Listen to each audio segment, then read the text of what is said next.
Il y a des paroles que les gens se disent dans les familles pour vouloir s'intimider. Et dans ça, des fois, tu donnes des mauvaises paroles sur ton père. Tu donnes des mauvaises paroles sur ta mère. Tu dis des choses qui sont des mauvaises dictions. Donc, c'est des malédictions. Donc, c'est comme si tu les maudis. La Bible dit, tu seras puni de mort. Donc, vous voyez que ce sont des principes écrits dans la parole de Dieu qui peuvent envoyer tes parents qui sont sorciers à t'accuser devant Dieu et puis envoyer la mort dans ta vie. C'est pourquoi les Akans disent, vous vous plaignez du sorcier qui a tué celui qui est ici. Mais demandez au cadavre, qu'est-ce que lui-même il a fait et puis il est couché ici.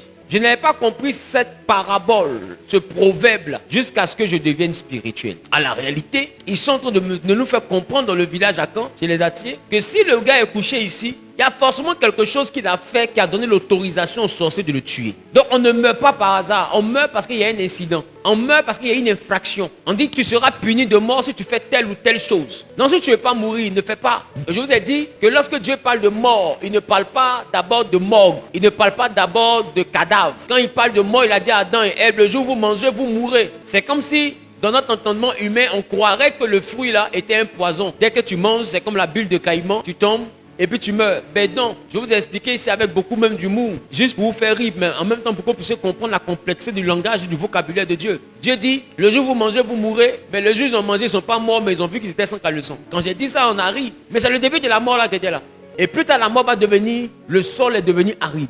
La mort va devenir accoucher avec douleur. La mort va devenir travailler et puis avoir le pain à la sueur de son front. En réalité, c'est une malédiction. Dieu est en train de dire que toute la sueur de ton front va te servir qu'à avoir que le pain quotidien. Donc, il n'y a plus de possibilité de réussite. Il y a beaucoup de souffrance. Donc, beaucoup de ceux qui sont en train de souffrir sans réussir sont frappés par la mort. Et il y a des raisons de mort dans les lois de Dieu. Déshonorer ton père, frapper ton père ou ta mère, maudire ton père ou ta mère. Ne pas craindre, ne pas respecter ton père ou ta mère sont des éléments qui peuvent t'envoyer à être puni de mort. Donc, quelle est la mort qui te frappe?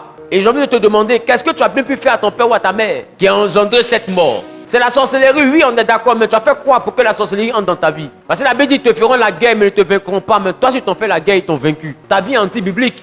Non, ta vie est biblique, mais du côté de ceux qui ont désobéi à la loi. Mais Dieu ne se contredit pas dans ta vie. C'est ta vie qui a contredit Dieu. C'est ta vie qui ne s'est pas alignée aux commandements, aux ordonnances de ton Dieu. Donc ton Dieu, ayant mis sa parole au-dessus de lui-même, il n'est plus outillé pour te secourir. Parce que Dieu, il ne mettra pas ta vie devant sa parole. Il met sa parole devant lui-même. Ça veut dire que sa parole est plus élevée que lui-même. Il ne peut donc pas dribbler sa parole. Le jour où il dribble sa parole pour toi seul te faire plaisir, Satan va dire que Dieu ment. Et c'est Dieu maintenant qui sera victime d'accusation. Parce que Satan est rusé. Il tend le piège. Quand tu dribbles la parole, il t'accuse. Donc Dieu n'étant pas un homme pour mentir et que quiconque ment est du diable, Dieu ne va jamais être du diable rien que pour te faire plaisir. Donc il est obligé d'être vérité. Et s'il est vrai tant pour le chrétien et il est vrai même pour le sorcier parce que Dieu n'est pas chrétien. Dieu est créateur. Ça peut choquer les chrétiens. Il n'est pas chrétien, il est créateur. Et il veille sur tout ce qu'il a créé. Voilà pourquoi il est